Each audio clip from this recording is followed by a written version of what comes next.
What happens when a prince expects royal treatment on live television, but meets a host who refuses to bow down? In just 19 seconds, one heated exchange would expose the true character of both men, leaving viewers stunned as privilege collided headfirst with principle on national morning television. Good morning, America. You're about to witness one of the most shocking confrontations ever captured on live TV. This is the untold story of how Today Show host Creig Melvin stood his ground against an entitled royal guest who thought his title meant more than basic respect. What started as a routine morning interview quickly spiraled into a verbal battlefield that would leave the entire studio speechless. It was supposed to be just another celebrity interview on NBC's Today Show, the kind of soft, promotional chat that fills morning television slots across America. Prince Harry had arrived at Studio 1A in Rockefeller Center with his usual entourage, expecting the deferential treatment he'd grown accustomed to from media appearances. But Creig Melvin, the seasoned journalist and co-host known for his direct questioning style, had other plans. The tension was already brewing behind the scenes. Studio insiders later revealed that Harry's team had submitted an unusually long list of topics that were completely off-limits for discussion. No questions about family drama, no mention of recent controversies, no probing into his various business ventures. The list went on, essentially gutting any chance of meaningful journalism. Creig Melvin sat at the iconic Today Show desk, his notes carefully prepared despite the restrictions. Beside him, co-hosts Savannah Guthrie and Hoda Kotb exchanged glances, sensing something was different about this particular morning. The studio audience, packed with eager fans hoping to catch a glimpse of royalty, had no idea they were about to witness television history in the making. As the cameras rolled for what should have been a friendly 9 a.m. segment, Harry strode onto the set with an air of superiority that immediately set the tone. His body language spoke volumes before he even opened his mouth. The way he barely acknowledged the other hosts, the dismissive glance at the studio audience, the entitled expectation that everyone should cater to his every whim. Creig extended his hand for a professional handshake, but Harry's response was lukewarm at best. A limp grip that lasted barely a second, followed by an almost theatrical settling into his chair, as if he were doing everyone a tremendous favor just by showing up. The other panel members, Savannah and Hoda, maintained their professional smiles, but seasoned television watchers could detect the subtle shift in energy. The interview began innocuously enough. Creig opened with what seemed like a softball question about Harry's latest charitable initiative, standard morning show fare that any media-trained celebrity could handle in their sleep. But even this simple opener revealed telling details about Harry's mindset.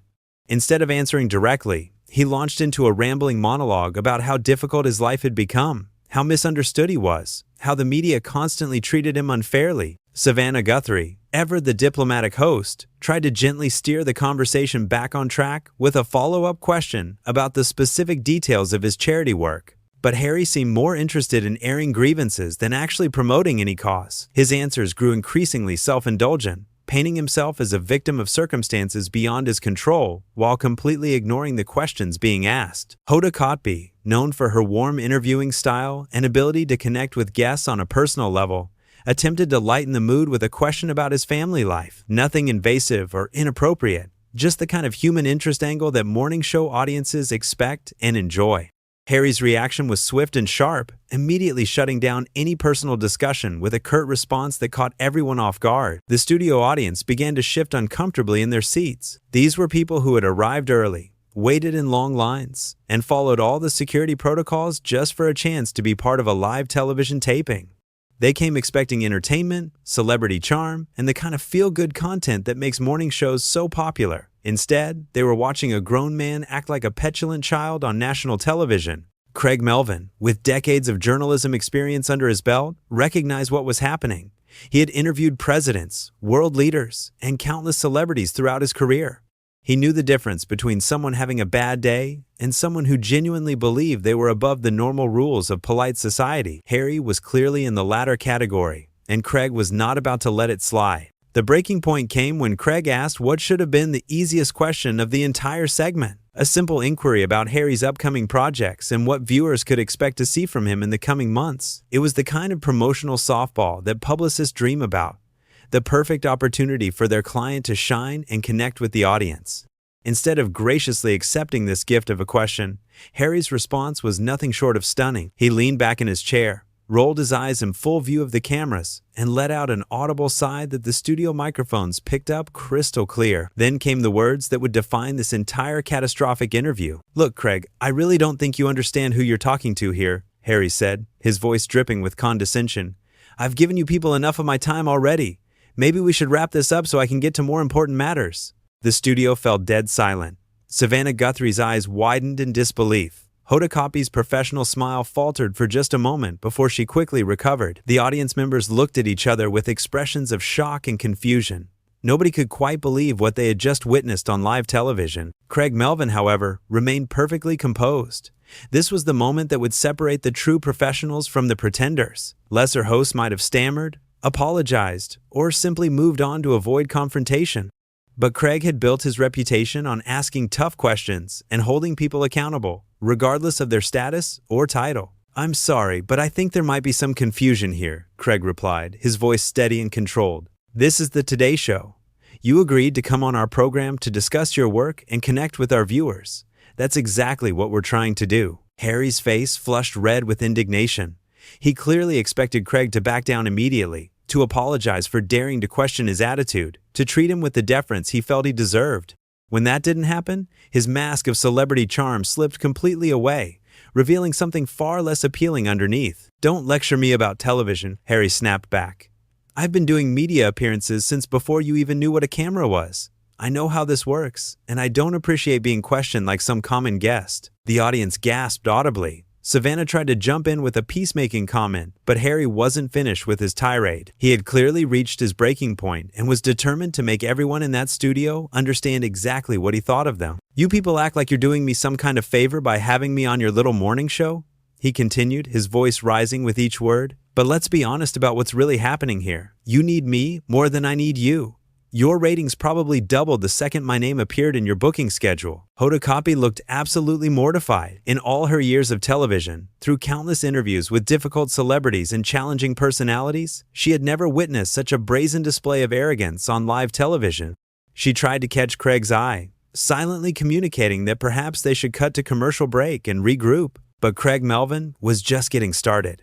This wasn't just about one rude celebrity anymore. This was about maintaining the integrity of journalism, about refusing to let entitled behavior go unchecked, about standing up for the millions of viewers who deserve better than watching someone throw a tantrum on their television screens. "I think you're absolutely right about one thing," Creig said, his voice calm but firm. "Let's be honest about what's happening here. You came on our show with a list of topics you wouldn't discuss, an attitude that suggests you're doing us a favor. And now you're openly disrespecting our audience and our program." The tension in the studio was so thick you could cut it with a knife.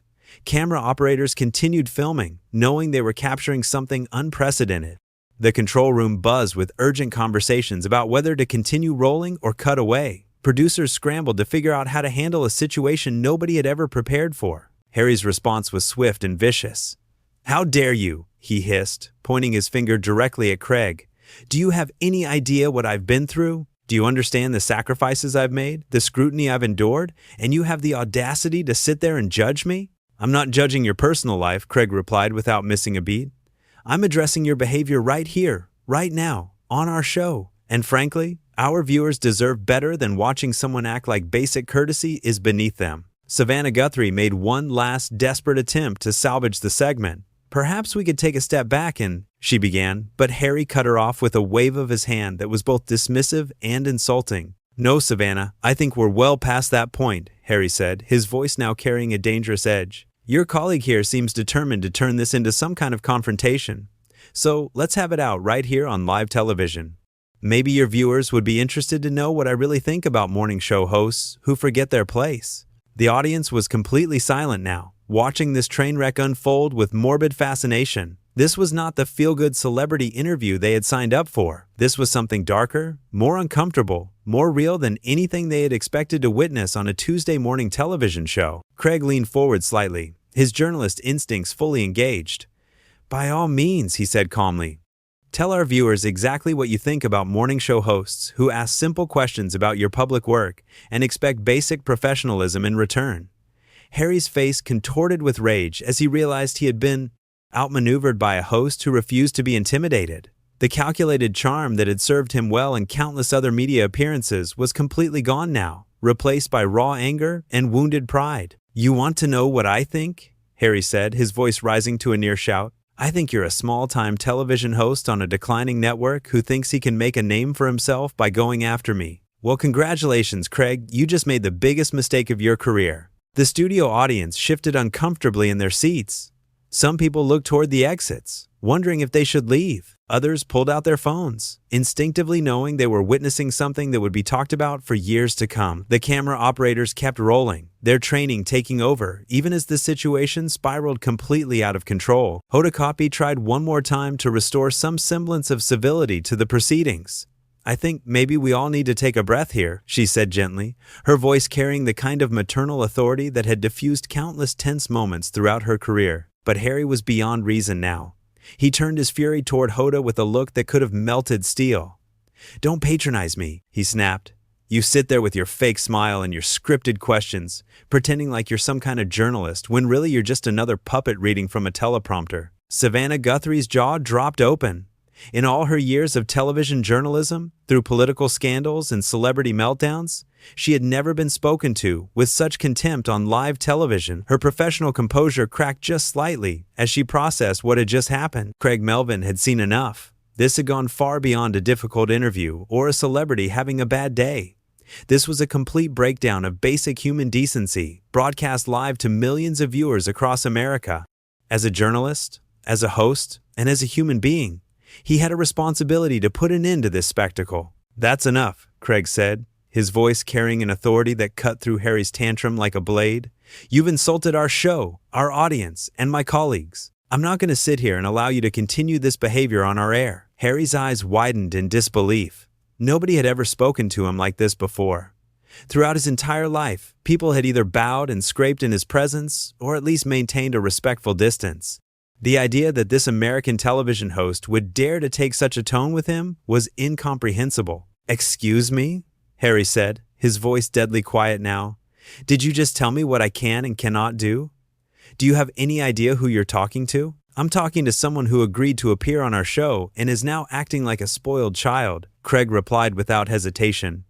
"Your title doesn't give you the right to treat people with disrespect, and it certainly doesn't give you the right to behave this way on live television." The control room was in chaos now. Producers were shouting instructions into headsets, trying to figure out how to handle a situation that had never occurred in the history of morning television. The network executives who had been thrilled to land such a high-profile booking were now wondering if their careers would survive the fallout from this disaster. Harry stood up abruptly, his chair scraping loudly against the studio floor.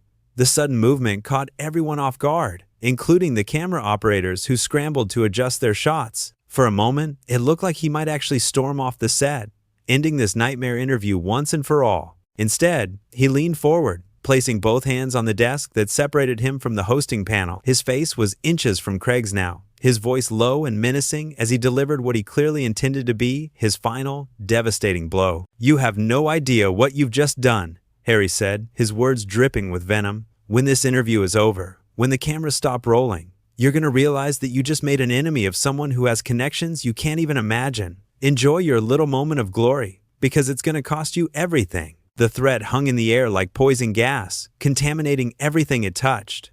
The audience sat in stunned silence, unable to believe they were witnessing such a naked display of entitled rage on morning television.